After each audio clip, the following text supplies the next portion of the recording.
Bienvenida, bienvenido a esta exploración enfocada.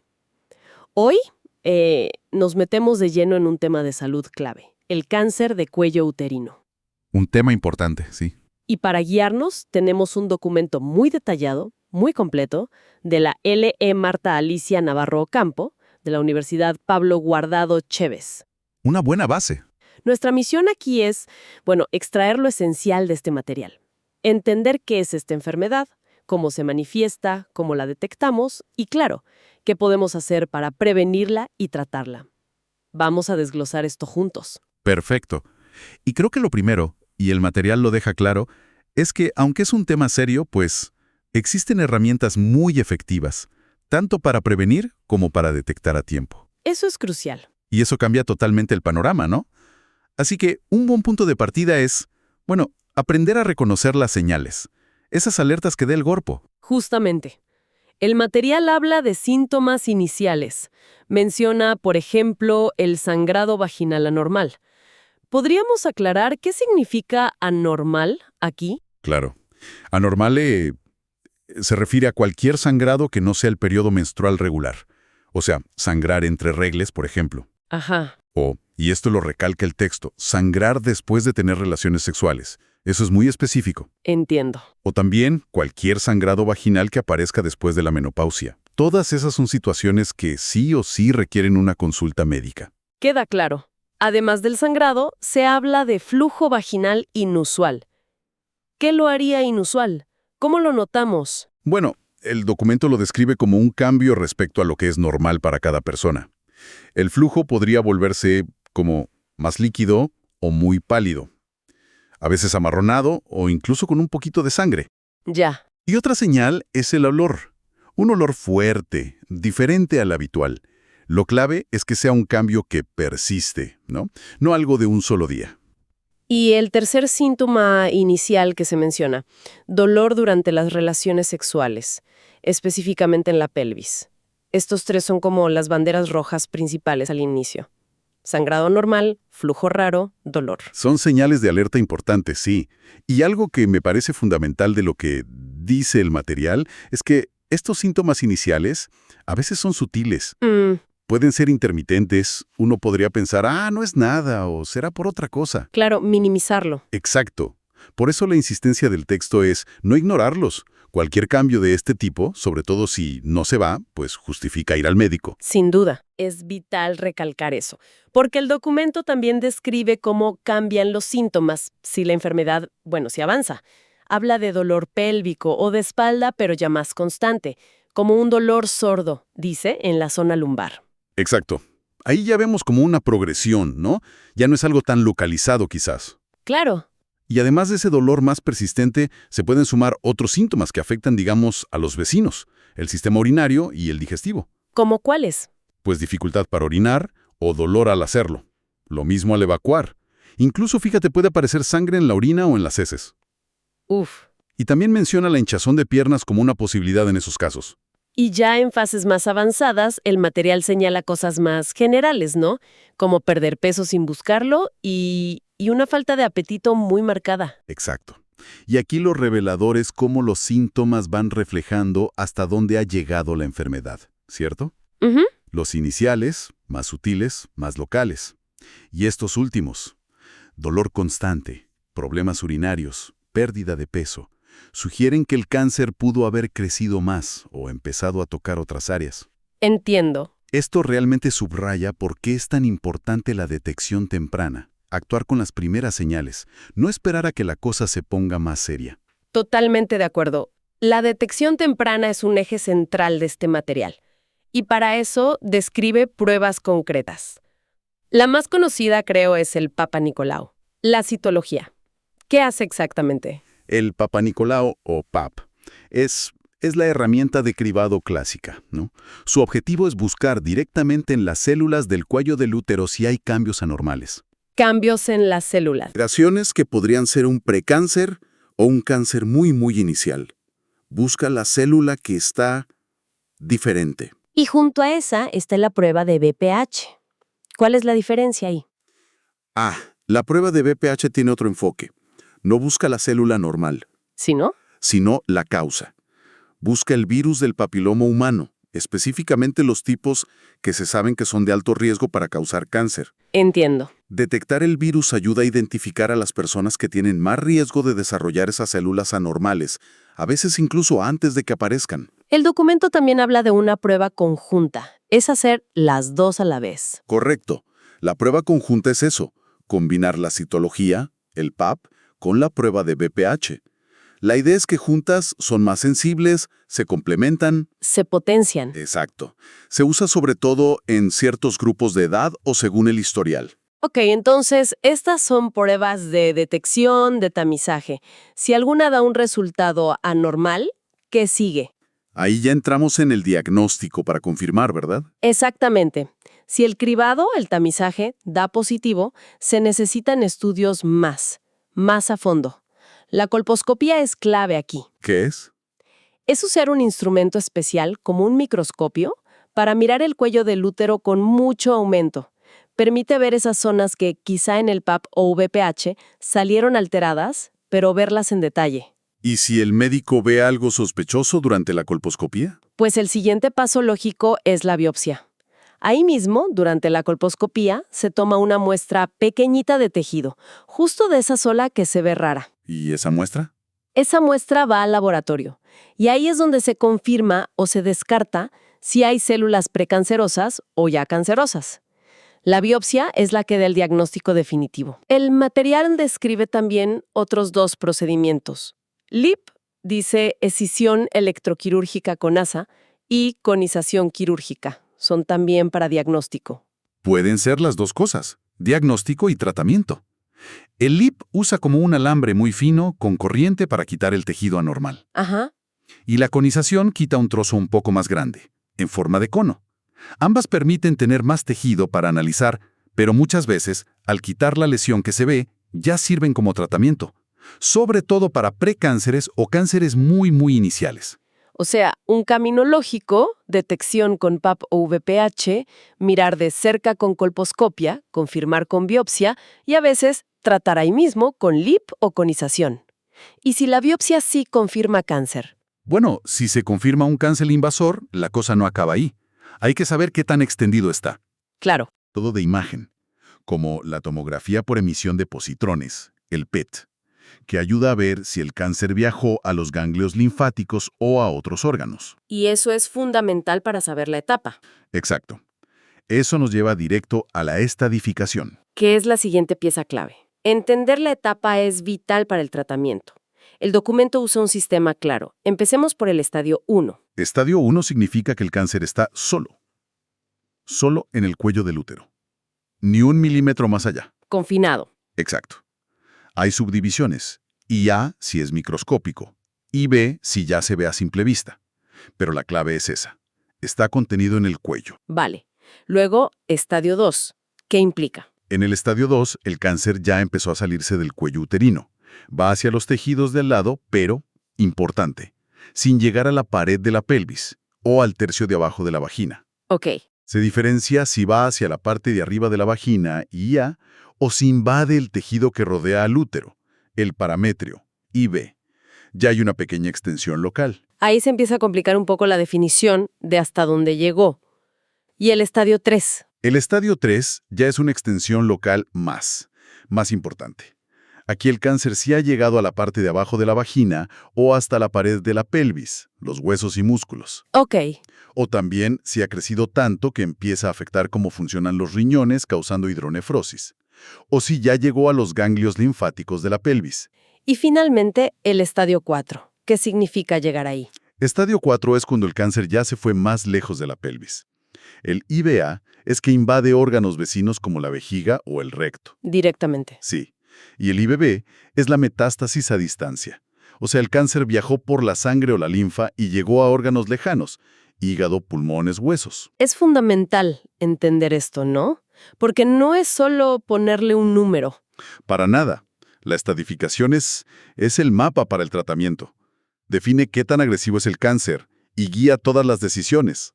Claro. Si es mejor operar, dar radioterapia, quimioterapia o combinar. Todo depende de la etapa, Un estadio 1 tiene opciones y un pronóstico muy diferente a un estadio 4, lógicamente. Hablemos entonces de esas opciones de tratamiento que menciona el material. La cirugía es una de las principales, ¿no? ¿Qué tipos de cirugía hay? Pues hay un abanico. Desde cosas más pequeñas como la conización, que ya dijimos que puede ser tratamiento para lesiones iniciales, Sí. hasta cirugías mucho más grandes. La histerectomía radical es una operación importante. Se quita el útero, el cuello, parte de la vagina, ganglios cercanos. Es bastante. Sí.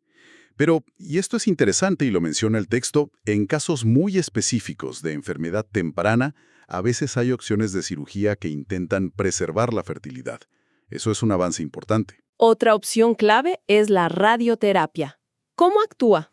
La radioterapia usa radiación de alta energía para destruir las células del cáncer o frenar su crecimiento. Puede ser externa, con una máquina. La más común, quizás.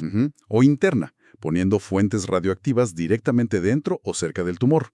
Eso se llama braquiterapia.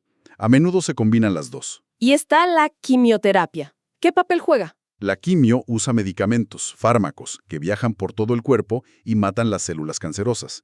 El material dice que muy a menudo se usa junto con la radioterapia. Combinadas. Sí, se llama quimiorradiación, especialmente en estadios localmente avanzados, como el 2 y el 3. Parece que la quimio hace que la radiación funcione mejor. Menciona fármacos como cisplatino, carboplatino. Entendido. Y además de estas tres clásicas, el documento habla de terapias más nuevas. Terapia dirigida, dice. Exacto. Estas son más finas, más específicas. En vez de atacar a todas las células que crecen rápido, como hace la quimio tradicional, estas buscan blancos moleculares. ¿Cómo qué? Moléculas o vías que son esenciales para que el cáncer crezca.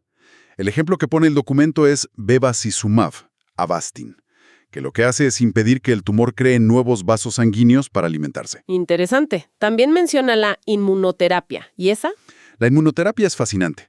Lo que busca es como reactivar al propio sistema inmune del paciente para que sea él quien ataque al cáncer. Que el cuerpo luche. Exacto. Ha resultado ser muy útil en ciertos casos, sobre todo si la enfermedad vuelve o está avanzada. Y bueno, también menciona los ensayos clínicos, que son la puerta a tratamientos todavía en investigación. Queda claro que hay muchas herramientas. Sí, pero es crucial entender que la elección no es al azar. Depende totalmente de la etapa, del tipo exacto de cáncer, de la salud general de la persona. Y de sus preferencias, imagino. Y de sus preferencias, como mencionaba lo de la fertilidad. No es una receta única para todas. La quimiorradiación es clave para enfermedad localmente avanzada. Y las terapias dirigidas y la inmuno han abierto caminos nuevos para los casos más difíciles. Es un enfoque muy personalizado. Muy bien. Ya cubrimos detección, diagnóstico, etapas y tratamiento. Ahora vayamos a la raíz. ¿Qué factores aumentan el riesgo? El material es muy claro. El BPH es el protagonista. Absolutamente. El documento lo pone como la causa necesaria en prácticamente todos los casos. La infección persistente por tipos de alto riesgo del virus del papiloma humano. La clave es persistente, ¿no? Exacto. Porque la mayoría de las veces que alguien se infecta con BPH, el sistema inmune lo controla y lo elimina. Es temporal. El problema es cuando esa infección, con un tipo de alto riesgo, no se va. Se queda ahí, años a veces. Ahí es donde empieza el riesgo de cambios celulares. Además del BPH, ¿qué otros factores influyen? Se habla de un sistema inmunológico debilitado. Correcto. Si el sistema inmune no está fuerte, por ejemplo, por VIH o por tomar medicamentos inmunosupresores, pues le cuesta más trabajo eliminar el BPH. Tiene sentido. Y eso aumenta el riesgo de que la infección se vuelva persistente y eventualmente cause problemas. El tabaquismo también sale siempre. ¿Por qué? ¿Cuál es el vínculo? Fumar es doble de antemano aquí. Por un lado, las sustancias del cigarro pueden dañar directamente el ADN de las células del cuello uterino. Las hacen más vulnerables. Ya. Y por otro lado, fumar también debilita el sistema inmune, tanto localmente allí en el cuello como en general. Así que, de nuevo, más difícil eliminar el BPH. Incluso ser fumadora pasiva aumenta el riesgo, según el texto. En cuanto a la actividad sexual, el documento relaciona el riesgo con tener múltiples parejas y empezar joven. ¿Cómo se explica eso? Pues, se relaciona directamente con las chances de cruzarse con el VPH. Más exposición. Claro, más parejas sexuales a lo largo de la vida o empezar antes la actividad sexual simplemente aumenta las oportunidades de infectarse con algún tipo de VPH de alto riesgo. No es un juicio de valor, es epidemiología pura y dura. Se mencionan también los anticonceptivos orales, si se usan por mucho tiempo. ¿Es un riesgo alto? Y el material lo califica de riesgo leve y asociado a usarlos por muchos años, más de 5 o 10. Y parece que ese pequeño aumento de riesgo baja cuando se dejan de tomar. Ok. La relación es compleja. Quizás tenga que ver con hormonas que hacen que el VPH, no sé, se establezca mejor. No está del todo claro, pero se observa esa asociación. Y finalmente, lista otros factores. Tener muchos hijos, la obesidad y algo histórico. Haber estado expuesta al DES en el útero. Es interesante ver cómo interactúan, ¿no? El VPH es como la bala. Pero estos otros factores, fumar, defensas bajas, hormonas, quizás la multiparidad, son como, condiciones que hacen que esa bala tenga más probabilidades de dar en el blanco y causar daño. Facilitan la progresión. Exacto. Modifican el riesgo individual de que esa infección por VPH, que es súper común, termine convirtiéndose en un problema serio. Plantea cómo nuestro estilo de vida y salud general interactúan con un riesgo viral. Pero frente a todos estos riesgos, afortunadamente, el documento dedica mucho espacio a la prevención. Y aquí las noticias son mucho mejores, ¿verdad? La vacunación contra el VPH se destaca muchísimo. Sin duda alguna. La vacuna es una herramienta de prevención primaria increíblemente poderosa. Las vacunas que tenemos hoy protegen contra los tipos de VPH que causan la gran mayoría de los cánceres de cuello uterino. Y otros problemas también. Y otros cánceres. Y verrugas genitales, sí. El material resalta que son seguras y muy eficaces, especialmente si se ponen antes de empezar la actividad sexual. Es un antes y un después en la prevención del cáncer. Y junto a la vacuna, la otra gran estrategia es la detección temprana, con los exámenes regulares. Papá Nicolau y yo prueba de VPH. Exacto. Esos programas de cribado, de tamizaje, son fundamentales, porque permiten encontrar no solo el cáncer cuando es chiquito y muy curable, Sino antes. sino las lesiones precancerosas. Y si encuentras y tratas esas lesiones precancerosas, estás literalmente evitando que se forme un cáncer. Es prevención secundaria, pero súper efectiva. Lógicamente, evitar el tabaquismo es otra medida preventiva obvia, siendo un factor de riesgo tan claro. Definitivamente. No fumar o dejar de fumar reduce el riesgo de este cáncer y de muchísimos otros problemas de salud. Es un ganar-ganar. El uso de preservativos también se menciona. ¿Protegen bien del VPH? Bueno, ofrecen una protección parcial. Reducen el riesgo de que se transmita el VPH, pero no lo eliminan del todo. ¿Por qué? Porque el virus puede estar en zonas de la piel que el preservativo no cubre. Así que, ¿ayudan? Sí, pero no son un sustituto ni de la vacuna ni de hacerse los controles. Son una capa más de protección, digamos. Y para cerrar el círculo de la prevención, menciona cosas generales como mantener fuerte el sistema inmune y las visitas regulares al ginecólogo. Lo que todo esto nos dice, y creo que es el mensaje más potente del material, es que el cáncer de cuello uterino es, en gran medida, prevenible. Y si aparece, es muy tratable si se detecta a tiempo. Es una perspectiva esperanzadora. Mucho. Tenemos una vacuna contra la causa principal y pruebas que encuentran los problemas antes de que sean graves. Es un caso bastante único en oncología. Y donde se han aplicado bien estas estrategias, las cifras de la enfermedad han bajado drásticamente. Entonces, para recapitular nuestro recorrido basado en el material de la LE, Marta Alicia Navarro Ocampo, hemos visto los síntomas iniciales y los avanzados, las pruebas para detectar y diagnosticar, la importancia de saber la etapa, el abanico de tratamientos desde cirugía hasta inmunoterapia, los factores de riesgo con el VPH como eje y estas herramientas tan poderosas de prevención. El mensaje final es claro y potente. La información y la acción son poder. Conocer los riesgos, hacerse los controles recomendados, el PAP, la prueba de VPH, y considerar muy seriamente la vacunación contra el VPH son pasos fundamentales que podemos dar. Proactivos. Exacto, porque la detección temprana, como insiste el documento una y otra vez, sigue siendo la clave para un tratamiento exitoso y un buen pronóstico en la inmensa mayoría de los casos. Precisamente. El material es contundente sobre el vínculo con el VPH y la eficacia de vacunar y detectar. Y esto me deja pensando en algo para cerrar. A ver. Si tenemos herramientas tan efectivas que podrían casi eliminar este cáncer como problema de salud pública, ¿qué barreras, no sé, de acceso, económicas, culturales o simple desinformación, qué barreras podrían estar impidiendo que todas las personas que podrían beneficiarse realmente lo hagan? Es una pregunta crucial. Es algo que va más allá de lo clínico, ¿no? Un punto para reflexionar después de esta conversación.